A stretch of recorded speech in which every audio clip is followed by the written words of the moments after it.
बहुत ही सुंदर संवाद, दोनों योग्य कला बुद्ध से है। आइए जरा, अब तुमने कहा कि हिरण्यकश्यप का पुत्र है प्रहलाद, और हिरण्यकश्यप के किसी भी पक्षिणों पर प्रहलाद नहीं चलता। उसका कारण यह है कि प्रहलाद को हिरण्यकश्यप पुत्र नहीं मानता। समझो जरा, हिरण्यकश्यप प्रहलाद को अपना शत्रु माने दुश्मन मानता था। क्यों मानता था? क्योंकि प्रहलाद भगवान का भक्त है और हिरण्यकश्यप भगवान को अपना शत्रु मानता है। विचार करना, तो जिसका शत्रु होता है उस शत्रु का मित्र भी शत्रु होता है। विचार करना, तो भगवान का जो भक्त है वो है प्रहलाद। वो पिता का भक्त नहीं था प्रहलाद, वो भगवान का भक्त था। वो पिता को नहीं मानता था, वो परम पिता को मानता था। इसीलिए हिरण्यकश्यप की बात प्रहलाद नहीं मानता था। विचार करना, इसलिए प्रहलाद को हिरण्यकश्यप शत्रु के रूप में देखता था। तो यहां पर वो स्थान कहां लगेगा कि मुखिया मुख तो चाहिए, खान पान को एक नहीं लगेगा। क्योंकि जब पुत्र अपने पिता को पिता मानता है और पिता के कहने पर चलता है तो पिता का प्रभाव पुत्र में पड़ता है। विचार करना, लेकिन हम पिताजी को जब पिताजी मानते ही नहीं है तो काहे का प्रभाव? बताओ क्यों भाई? हम ये पिताजी हैं ये तो ठीक, लेकिन पिताजी जो कहते हैं वो हम कभी करते ही नहीं है तो काहे के पिताजी? सोचो भाई, पिता की बात माने, पिता को पिताजी माने तो उसके कर्मों के भोग में उसका भोग लिखा जाए। लेकिन जब हम पिता को पिता मानते नहीं है, पिता की बात नहीं मानते, पिताजी को पिताजी नहीं कहते, तो फिर काहे के पिताजी? सीधा सिद्धांत है यहां पर। तो यहां मुखिया मुख सो चाहिए, खान पान को एक नहीं लगेगा। विचार करना। और चलिए, जहां प्रत्यक्ष अपराध होता है वहां लोक अपराध को कभी भी अपराधी नहीं कहा जाता। विचार करना। और राजा इंद्र का प्रत्यक्ष अपराध था। विचार करना, जैसे रात के अंधेरे में रस्सी को सर्प समझना। विचार करना, ये एक भ्रम है, लेकिन दिन में रस्सी को सांप समझना ये इसलिए समझा रहा हूं तुमको। इसको के लिए समझो, समझने की आवश्यकता है। तुमने एक आरोप लगा लिया, तुमने कहा परशुराम जी जब तुमने अपनी माता जी को मारा था तो क्या गोदी में खेलते थे? समझो, और एक तरफ बचाव भी कर रहा है। बचाव ये कर रहा है कि परशुराम जी ने पिताजी के कहने पर माताजी को मारा तो किसी ने दोषी नहीं कहा। तो जब दोषी नहीं कहा तो तुम कान पकड़ो, उठो बैठो, पांचों निकल ले। जब परशुराम दोषी नहीं है, विचार करना, संसार का बेटा अपनी माता को मारेगा तो संसार उसको दोषी कहेगा, गलत। लेकिन परशुराम ने अपनी महतारी को मारा तो संसार में, त्रैलोक में शास्त्र ने आज तक परशुराम को दोषी नहीं कहा। अब विचार करना, क्यों दोषी नहीं कहा? परशुराम ने अपने पिता की आज्ञा पर अपनी माता को मारा तो माता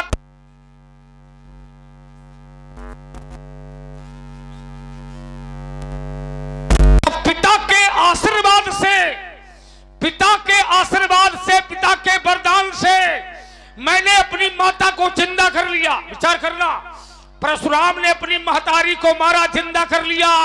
4 भाइयों के सर काटे, 4 भाइयों को मारा, जिंदा कर लिया। सहस्त्राबाहु के पुत्रों ने मेरे पिता का सर काटा था, मैंने अपने पिता को जिंदा कर लिया। मेरे बाबा मर गए, मैंने जिंदा कर लिया। और तुम अपनी महतारी का मारो, जिंदा करके दिखाओ। तुम्हारे साथ मूर्खन का चुनौती है, मारो। जो परशुराम करेगा वो तुम थोड़ी करोगे। परशुराम किसी को काटेगा तो ऐसे करेगा, उठो तो खड़ा हो जाएगा, कैसे, फिर एक बार बताओ जरा, कैसे करेगा परशुराम? देखो क्या करेगा? देखो यही तो समझो। क्यों?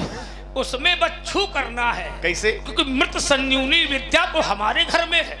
तो कैसे छू करोगे, बताओ तो जरा। मंत्र कौन पढ़ोगे? नहीं, पहले तुम मराओ। नहीं, हम मरे। नहीं, पहले तुम मराओ। नहीं, इधर हमें बताओ देखो जरा। एक क्षण, हम क्रिया तो तब बताएंगे जब कोई मरे तो। अच्छा, कोई मरे और या तो तुम मर जाओ तो हम छू कर, तो हम पर छू करोगे, हम खड़े हो जाएंगे। पहले छू, तो रुको। छू करने से भैया जब हो जाए, अरे रुको, तो एक एक बात लेते अरे चलो। रुको। अच्छा लगेगा ना, ज्यादा नहीं बोलेंगे हम। हाँ। जैसे इन्होंने कहा कि परशुराम कि पिताजी मर गए तो परशुराम ने जिंदा कर लिया, माताजी मर गई तो माताजी को इन्होंने जिंदा कर लिया, बाबा मर गए बाबा को जिंदा कर लिया। तो इन्होंने कहा कि हम ऐसा करेंगे, उठो, अब वो उठ जाएगा। तो धनुष से कहो उठाओ। क्यों?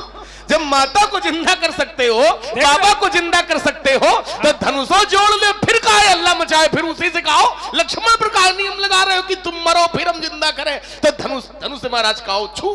ये बात अभी नहीं लगेगी आप। अच्छा लगेगी नहीं? ये बात इसलिए नहीं लगेगी नियम लगा रहे हो क्योंकि अस्त्र और शस्त्र,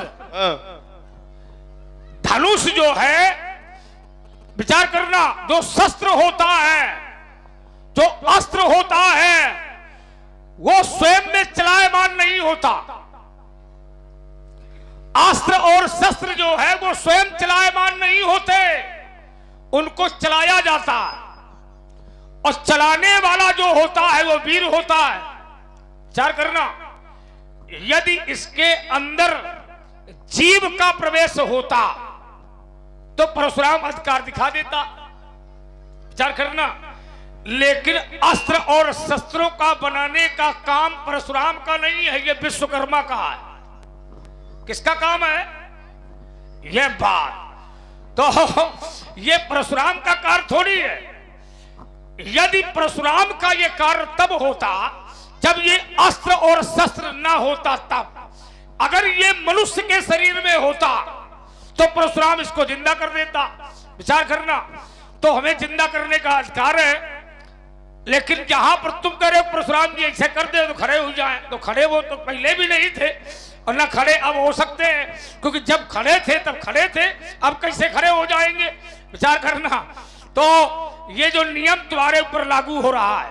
आइए जरा, एक छोटा चिंतन तुमने दिया था, तुमने कहा भावी मेट सके त्रिपुरारी। ये शब्द बड़ा मूल्यवान है, अच्छे लोग बैठे हैं, सबके कानों में आवाज जाएगी। तुमने कहा कि शंकर जी भावी को मेट देते हैं, नहीं हो सकता। शंकर जी भावी को अगर मेट सकते, विचार करना, तो हाँ, भावी मेट सके त्रिपुरारी। अगर शंकर जी भावी को मेट सकते हैं तो सती के भावी को मेट देना चाहिए। शंकर जी भावी अगर मेट सकते हैं तो सती के अंदर तो संशय था, और शंकर जी तो बार बार कह रहे हैं राम सो परमात्मा भवानी, लेकिन सती कहती है कि मैं राम को परमात्मा नहीं मानती। तो शंकर जी भावी नहीं मेट पा रहे। शंकर जी ने एक शब्द कहा कि जो तुम्हारे मन अति संदेह और तो किम जाय परीक्षा। समझो, तो भावी मेट देना चाहिए, लेकिन भावी नहीं, ये हर स्थान पर लागू नहीं हो सकता। मैंने इसलिए पहले भी कहा था कि हर स्थान पर यह लागू नहीं होता। विचार करना, जैसे तुमने चौपाई पढ़ी थी, आज तोष तुम औढ़र दानी आरती हरऊ दीन जल जानी, तो यह बात दशरथ ने शंकर जी के लिए कही है। तो क्या शंकर जी ने दशरथ की भावी मेटी? नहीं मेटी। अर्थात क्या सती की भावी मेटी? नहीं मेटी। अगर मेटी होती तो सती की ने सीता का भेषा, अगर मेट दिया होता तो सती ने सीता का भेष न बनाया होता। विचार करना, परीक्षा लेने न जाती। अर्थात ये हर स्थान पर लागू नहीं होता। वही सो जो राम रच राखा, ये शब्द जो तुम्हारा आता है, ये निश्चय रूप में कहीं न कहीं ये दर्शाता है कि शंकर भी किसी के अधीन है कि नहीं है। अर्थात ये निकल के आता है कि शंकर भी किसी के अधीन है। अगर अधीन न होते तो भावी मेट सके त्रिपुरारी, ये बात हम तुम्हारी मान लेते। चिंतन करिए। शंकर किसके अधीन है? और देखो है ये अब मेरी और विवेक ऐसे इसी सुंदर संवाद पर प्रभावित हुए श्री बलराम सिंह राजपूत जी, पूर्व प्रधानाचार्य श्री गोविंद विद्यालय इंटर कॉलेज गहरौली, इनकी ओर से 100 मुद्राएं दोनों विद्वान कलाकारों को और 101 मुद्राएं कौशल्या नेत्रालय जलालपुर रोड राट, जिसके प्रोपाइटर डॉक्टर श्री उपेंद्र राजपूत जी नेत्र सर्जन, इनकी ओर से प्रदान है। बहुत बहुत साधुवाद। एक छोटी सी बात अंतिम कह दूं, और तुमने कहा कि प्रहलाद का विश्वास रखने के लिए भगवान खंभा फाड़ के आ गया, तो जैसे भगवान खंभा फाड़ करके प्रकट हो गया, ऐसे शंकर जी को प्रकट हो जाना चाहिए। देखिए, जहां पर निज होता है, निज, तो वहां पर तो भगवान प्रकट नहीं हो सकता, लेकिन जो भक्ति होती है वो निज नहीं होती है। भक्ति निज नहीं होती, भक्ति भगवान की होती है। और जो भक्त होता है वो भक्ति भगवान के अधीन होकर के करता है। विचार करना, अच्छे लोग समझेंगे इस बात को। भक्त जो होता है वो भक्ति भगवान के अधीन होकर के करता है, और जब भक्त अपना निज भक्ति भगवान के अधीन कर देता है, तो भगवान भक्त के अधीन होकर के अहम भक्त पराधीनों के अनुसार भगवान खंभा फाड़ करके प्रकट हो जाता है। विचार करना, लेकिन परशुराम के अंदर भगवान की भक्ति नहीं है, राक्षस की है का? भाई भगवान की भक्ति नहीं तो किसकी है? देखो कुतर के देखो कितना कुतर का कहते हो, तो बात ही कर रहे हो। नहीं, जहां पर यहां परशुराम के अंदर भक्ति नहीं है। विचार करना, क्या है? यहां परशुराम के अंदर भक्ति नहीं है, यहां परशुराम के अंदर है क्रोध। व्यापे कोप शरीर, परशुराम के अंदर है क्रोध। अतृष बोले बचन कठोरा, और कहू जड़ जनक धनुष के। तो परशुराम के अंदर क्रोध है, और क्रोध जो है ये भक्ति का मार्ग नहीं है। विचार करना, तो क्रोध भक्ति का मार्ग नहीं है। अगर परशुराम भक्ति मार्ग पर चलता तो शंकर जी को प्रकट कर लेता। विचार करना, लेकिन परशुराम भक्ति मार्ग पर नहीं चल रहा, परशुराम क्रोध के मार्ग पर चल रहा। थोड़ा अंतर हो गया। अंतर ये हो गया, हम इन्होंने कहा कि परशुराम भक्ति मार्ग में नहीं चल रहा, क्रोध के मार्ग पर चल रहा है। यदि भक्ति मार्ग पर चल रहा होता तो शंकर जी को प्रकट कर लेता। हमने ये नहीं कहा था कि परशुराम जी शंकर जी को प्रकट कर लें। क्या हमने ये कहा था? हमने ये नहीं कहा था कि परशुराम जी शंकर जी को प्रकट करें। हमने ये कहा था धनुष शंकर जी का है, शिव धनुष है, ये शिव आयुध है, शिव के प्रति समर्पित रहा है। और जो शिव के प्रति समर्पित रहा है, तो जो भगवान के प्रति समर्पित होता है, उनके जीवन में यदि कोई संकट आता है तो उनकी रक्षा के लिए भगवान प्रकट हो। जब जब होए धर्म के हानि, बाढ़ई असुर अधम अभिमानी, तब तब प्रभु धरी विविध शरीरा, और हरई कृपा निधि सज्जन। अपने भक्तों की पीड़ा को हरण करते हैं। तो परशुराम भक्ति मार्ग पर चले न चले, धनुष तो चल रहा था। बात हमारी धनुष की है, परशुराम की बात हमारी नहीं थी। धनुष तो भगवान शंकर का था, शिव धनुष तो भगवान शंकर के प्रति समर्पित था। देखिए, धनुष का जहां भी उल्लेख आया है तो धनुष बाद में है, शंकर जी पहले। सोई पुरारी को दंड कठोरा, तो पुरारी को दंड लिखा गया तो पुरारी पहले लिखा गया और कोदंड बाद में लिखा गया। कोदंड माने धनुष, और पुरारी पहले माने शंकर जी का नाम पहले और धनुष का नाम बाद में। हमारे भैया ने भी कहा नाथ शंभु धनु, शंभु माने शंकर जी पहले और धनुष बाद में। परशुराम जी ने भी कहा सुनऊ राम जय शिव धनु, शिव पहले और धनुष बाद में। और एक सामान्य सा नियम ये है, मैंने ये जाना है, कुछ लोग ऐसे होते हैं जो कहो मंदिरों भगवान का बनावे, मंदिर भी कहो भगवान का बनावे, तो भगवान बाद में है और नाम कहो पहले अपना लिखवा दे कि हमने बनवाया है ना। और कुछ भक्त ऐसे होते हैं कि हमारा नाम होए चाहे न होए, हमारे भगवान का नाम बना रहे। कुछ लोग अपने को आगे करके चलते हैं और कुछ लोग भगवान को आगे करके चलते हैं। तो हमारी बात यह है कि जो अपने को आगे करके चलते हैं उनके पैर में एक बार कांटा लग सकता है, लेकिन जो भगवान को आगे करके चलते हैं उनके पैर में कभी कांटा चुभने वाला नहीं है। तो धनुष जब अपने से पहले शंकर जी को आगे किए था, धनुष अपने से पहले जब भगवान शंकर को आगे किया था, तो फिर ये टूट कैसे गया? जो भक्त अपने से आगे भगवान को करके चलते हैं उनके जीवन पर भगवान आँच आने नहीं देते हैं। और एक प्रमाण ले लीजिए, करऊं सदा तिनके रखवारी और जिमि बालक राखे। जैसे माता अपने पुत्र की रक्षा करती है, वैसे ही भगवान उन लोगों की रक्षा करते हैं जो भगवान के प्रति समर्पित होते हैं। तो धनुष समर्पित था शिव के प्रति। या तो आप ये कहो कि नहीं, धनुष शंकर जी के प्रति समर्पित नहीं है, तो धनुष शिव का और शिव के प्रति समर्पित रहा। तो जब शिव के प्रति समर्पित रहा तो धनुष तोड़ने वाला तोड़ने में सफल कैसे हुआ? बात हमारी ये है। तो एक चिंतन इन्होंने और दिया। इन्होंने कहा, लक्ष्मण, प्रहलाद अपने पिता को पिता मानते नहीं था। देखिए, ऐसा नहीं। और आपने कहा कि हिरण्याकश्यप पुत्र मानता नहीं था प्रहलाद को। अच्छा, चिंतन करने वाली बात यह है, क्योंकि जो जस करे सो तस फल चाखा, ये नियम है। जो जैसा करता उसको वैसा फल मिलता है। तो चिंतन आप लोग जरा इस पर करें कि यदि हिरण्याकश्यप पुत्र प्रहलाद को पुत्र मानता नहीं था, तो हिरण्याकश्यप इतना पापी था, इतना अत्याचारी था, तो पापी जब हिरण्याकश्यप था तो प्रहलाद जैसे भक्त का जन्म इसके घर में कैसे हो गया?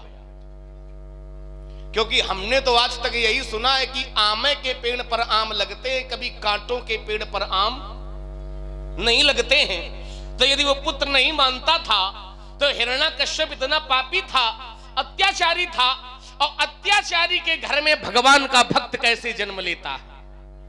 प्रहलाद ने कैसे जन्म हिरण्याकश्यप के घर में ले लिया? चिंतन आप जरा इस पर करें तो आपको निर्णय की प्राप्ति होगी, कुछ न कुछ निकल करके आवेगा, है ना। और आइए जरा, इन्होंने कहा शंकर जी भावी मेट सकते हैं, ये कोई आवश्यक नहीं, सब जगह ये नियम लागू नहीं होगा। बार बार दशरथ जी की बात आप बता रहे हो हमको कि दशरथ जी ने भगवान शंकर से कहा, तो दशरथ जी की भावी नहीं शंकर, कौन सी भावी शंकर जी ने दशरथ जी की नहीं मिटाई? क्यों भाई? दशरथ जी ने ऐसा क्या कह दिया शंकर जी से जो शंकर जी ने नहीं मिटाया? भाई बात आवे तो पूरी आवे, पूरी बात यदि आवे तो उसका समाधान कुछ न कुछ निकलेगा। आधी अधूरी बात का कोई समाधान नहीं निकलता है। दशरथ जी ने क्या ऐसा कहा था जो भगवान शंकर ने दशरथ जी की बात नहीं मानी? हमने ये कहा था शंकर जी भगवान हैं और भगवान होनहार को भी मिटा सकते हैं। तो उन्होंने सती जी का एक प्रमाण दिया कि सती जी की भाभी उन्होंने नहीं मिटाई, शंकर जी भी किसी के अधीन हैं। तो केवल एक वाक्य मैं जानना चाहता हूं कि शंकर जी अधीन किसके हैं? अच्छा, आश्चर्य में इस बात पर हो रहा है कि परशुराम जी ये बात कह रहे हैं शंकर जी के भक्त हैं, और शंकर जी का भक्त ये कहा है कि शंकरो जी किसी के अधीन है, तो फिर ये शिव महिमा घटाने वाली बात हो गई। नहीं, गलत बात। यदि ये कह दिया जाए कि शंकर, हम जैसे हम राम भक्त हैं और हम ये कहते हैं कि राम भी किसी के अधीन है, तो कहीं ना कहीं हमारी भक्ति पर प्रश्न चिन्ह है कि राम के भक्त होने के बाद भी राम को हम छोटा कर रहे हैं। और आप शिव भक्त हो और शिव भक्त होने के बाद भी ये कह रहे हो कि शंकर जी किसी के अधीन हैं। ये आपका मानना हो सकता है, लेकिन मेरा मानना ये है कि जिसके लिए आप अधीन शब्द का प्रयोग कर रहे हो, शंकर जी उसके अधीन नहीं है, बल्कि शंकर जी उसके बराबर है। शंकर जी और उनमें कोई भेद नहीं है। वो अपना आराध्य शंकर जी को मानते हैं। जैसे आपने मर्यादा बचाई, नाम नहीं बताया, तो लोग समझ जाएं मर्यादा हम भी बना के रहे चरित्र की। शंकर जी उसके अधीन नहीं है, शंकर जी उसको अपना आराध्य मानते हैं, और जिसकी चर्चा आप कर रहे हो वो शंकर जी को अपना आराध्य मानता है। एक पंक्ति ले लीजिए, वो शंकर की पूजा करता है और शंकर जी उनका सम्मान करते हैं और वो शंकर जी का सम्मान करते हैं। सम्मान करना विषय अलग है। शंकर जी चाहते तो मिटा सकते थे सती की भावी, लेकिन शंकर जी ने नहीं मिटाई। क्यों नहीं मिटाई? क्योंकि सम्मान उनका था। एक पंक्ति उसी जगह कही गई है, क्या कहा गया है? हरि इच्छा हृदय विचारत शंभु सुजाना। उन्होंने विचार किया, अब विचार करने में जब उन्होंने पाया कि इसमें हरि की इच्छा है, तो अपने भगवान की इच्छा को जान करके उन्होंने हस्तक्षेप करना ये उचित नहीं समझा। हम ऐसा कर सकते हैं, लेकिन ऐसा किया नहीं। जैसे एक उदाहरण हम दे दे आपको, बढ़िया मर्यादा सम्मान के अंतर्गत समझ लीजिए। जैसे एक बार परशुराम जी ने अपना फरसा गणेश जी के ऊपर चला दिया। गणेश जी के ऊपर इन्होंने फरसा चला दिया, तो फरसे का प्रहार जब इन्होंने किया, तो गणेश जी चाहते तो फरसे को काट सकते थे, क्योंकि गणेश जी भी सामान्य नहीं है। लेकिन गणेश जी ने फरसे को काटा नहीं। भगवान काट सकते थे, लेकिन काटा क्यों नहीं? काटा इसलिए नहीं कि यदि मैं फरसे को काट दूंगा तो मेरे पिताजी का सम्मान चला जाएगा। लोग ये कहेंगे कि गणेश के पिता शंकरे जी ने परशुराम को ये फरसा दिया था, और शंकर जी ने फरसा दिया, और वही फरसा जब शंकर के पुत्र पर चलाया गया तो फरसा काम नहीं आया। तो पिता का सम्मान सुरक्षित बना रहे, इसलिए गणेश जी चाह करके भी काट सकते थे, लेकिन उन्होंने काटा नहीं। ठीक वैसे ही भगवान शंकर सती की भावी मिटा सकते थे, लेकिन सम्मान उनका है तो उनका सम्मान न जाने पावे, इसलिए शंकर जी ने सती की भावी को मिटाना उचित नहीं समझा। ये एक दूसरे का सम्मान है। और एक पंक्ति हमारी ले लीजिए, हरि हर पद रति मति न कुतर की, और तिनका मधुर कथा। हरि और हर में कोई भेद नहीं है, इसलिए महाराज विचार करना पड़ेगा। मेरी दृष्टि में शिव और राम में, या शिव और हरि में कोई भेद नहीं है। और इसी प्रस्तुति पर आप है श्री राजेंद्र आचार्य जी खड़ही लोधन, इनकी ओर से 101 मुद्रा इसी सुंदर संवाद पर प्रदान है। बहुत बहुत साधुवाद। और ये जरूर बताना कि दशरथ जी ने कौन सी बात ऐसी कही थी जो शंकर जी ने नहीं मानी। तुम मूल्य बात में जरा इसको चिंतन करिएगा पहले। अवश्य। तुमने कहा कि इनकी ये संबंध है, माने वो उनको स्वामी मानते हैं, वो उनको स्वामी मानते हैं। ये संबंध संसारिक क्रिया पर लागू होते हैं लक्ष्मण। सेवक स्वामी सखा सिय पीके, ये संबंध किसके? राम और शंकर के। विचार करना। तो राम संसार में आए, क्यों भाई आए कि नहीं आए? और दशरथ के लड़का बन के आए, कौशल्या के बेटे होंगे, हो सकता है लक्ष्मण के भाई हो सकता है, संशय क्या कोई? खुल के आओ मैदान में। मैदान में तो खुल के पहले आ गए थे, छिपे छिपे रहो। नहीं, खुल के तो पहले आ गए थे जब आशीर्वाद दिया था। तो फिर ये हो सकता क्या कह रहे हो? हो सकता इसलिए कह रहे हैं कि हमको तो ऐसा लगता है, क्योंकि तुम ऐसी बात कह रहे हो। विचार करना, शंकर और हरि में कोई अंतर नहीं है, यह लक्ष्मण कह रहा है। लेकिन जिसने शंकर को पैदा किया है, विष्णु को पैदा किया है, वो उसमें तो अंतर है। वो कौन है? जिसने शंकर को बनाया, ब्रह्मा को बनाया, विष्णु को बनाया, तो आचार्य ने कहा वो अलग है। वो कौन है? वो है बिनु पग चले सुने बिनु काना, कर बिनु कर्म करे बिनु नाना, आनंद रहित सकल रस भोगी। नाम है। वो विशेष है, उसका कोई नाम नहीं है। नाम और रूप तो इसमें पाए जा सकते हैं।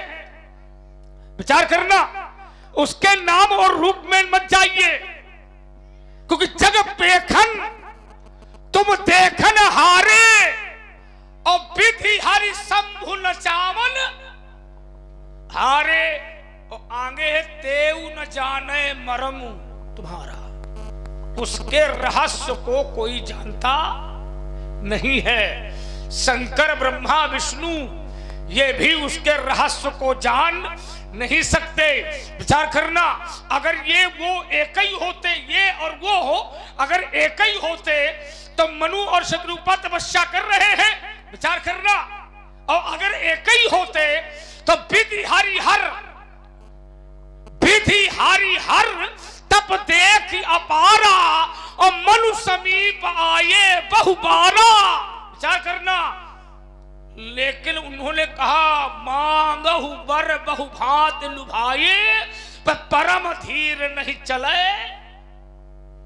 आंखें नहीं खोली और उन्होंने कहा वरदान मांगो। ब्रह्मा गए, विष्णु गए, सब गए, तीनों गए, लेकिन मनुष्य रूपा ने आंखें नहीं खोली। लेकिन जब आकाशवाणी भई तब खोली। आकाशवाणी निराकार की भई, साकार की नहीं भई। तो निराकार ने कहा मांग मांग बर भई न भवानी। तो आंखें भी खुली, वरदान भी मांगा, चाहूं तुम्हें समान शुद्ध।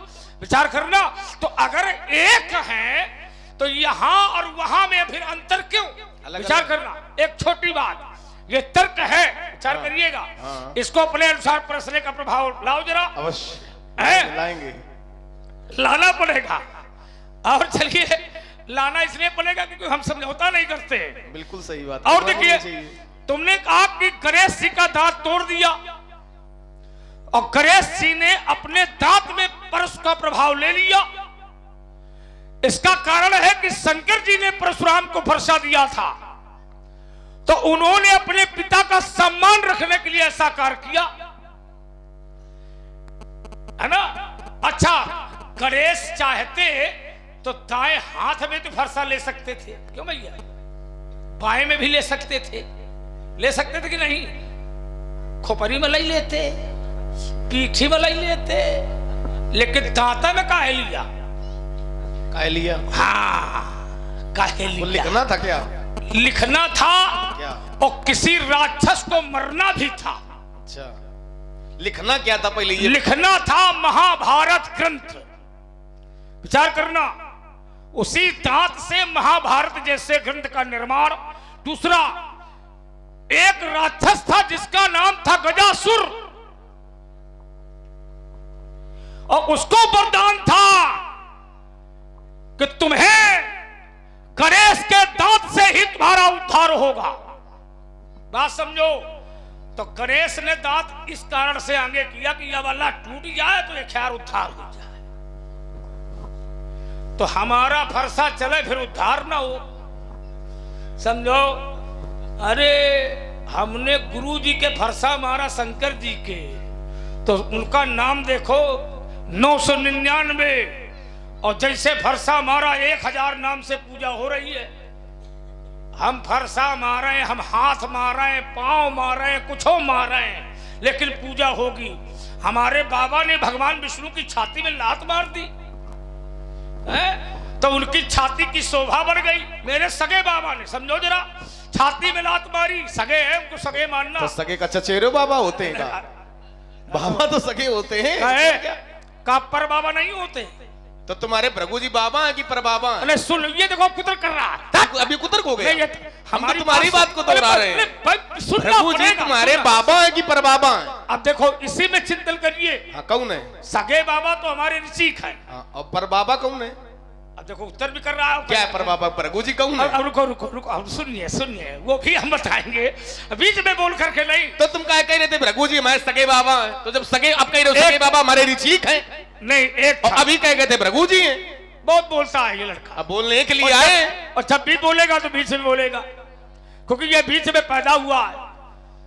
अच्छा, बीच में पैदा हुए, ये तुम जान गए? विश्वामित्र जी ने बताया है। क्या बताया? कि लक्ष्मण का जो क्रम है वो तीसरा है। हाँ। पहले राम पैदा हुए, हाँ। फिर भरत, फिर लक्ष्मण और फिर शत्रुघ्न। ऐसे तो है भैया। भैया का जाने, हम बताएंगे। भैया का समझो, हम गड़े बताने के लिए नहीं तो पैदा होने वाला नहीं बता सकता। अच्छा, पैदा होने वाला बता नहीं पैदा होने वाला क्या जाने हम कौन सी तिथि में पैदा हुए, कौन से नक्षत्र में पैदा हुए, कौन से दिन पैदा हुए, वो माता पिता ही बता सकते हैं। क्यों भाई? बता सकते हैं। हाँ, बता सकते हैं। तुम थोड़ी बताओ। लेकिन याद तो रख सकते हैं बालक। नहीं, याद तो तब रखा जाएगा जब पिता और माता बताएंगे। चलो अब प्रसंग पर आओ। कि भृगु जी बाबा है कि पर बाबा? ये कुतर कर, कुछ सुनो पहले हमारी बात। अब एक शब्द तुम्हारा पहले मूल्यवान है, लाओ उसको जरा सुन लो। अपनी बुद्धि से तुमने उत्तर उसको दिया है। मैंने कहा था राम किसी के अधीन नहीं होते। देखिए, ऐसा नहीं है, शंकर भी अधीन है, शंकर भी भक्ति करते हैं।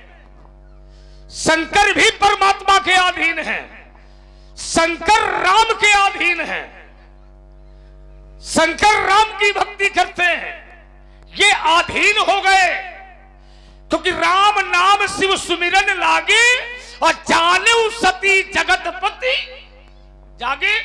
अर्थात शंकर भी भक्त है, ये तुमने कहा। और भक्त जो होता है वो भक्ति अधीन होकर के करता है, मैंने पहले भी कहा था। इसी तरह प्रहलाद की ये निज भक्ति नहीं है, ये भगवान के प्रति भक्ति है। और जो दूसरे के प्रति भक्ति होती है वो अपने लिए नहीं भगवान के लिए होती है। और एक छोटी बात कह दें, तुमने कहा कि प्रहलाद का ही जन्म हिरण्याकश्यप के आग क्यों हुआ। देखो कथा तो लंबी है लेकिन छोटे में कह देते, क्योंकि जय और विजय को श्राप दिया था वैकुंठ में सनत सनातन सनत नंदन सनत कुमारों ने, ब्रह्मा के मानसिक पुत्रों ने, सनकादियों ने श्राप दिया था जय और विजय को।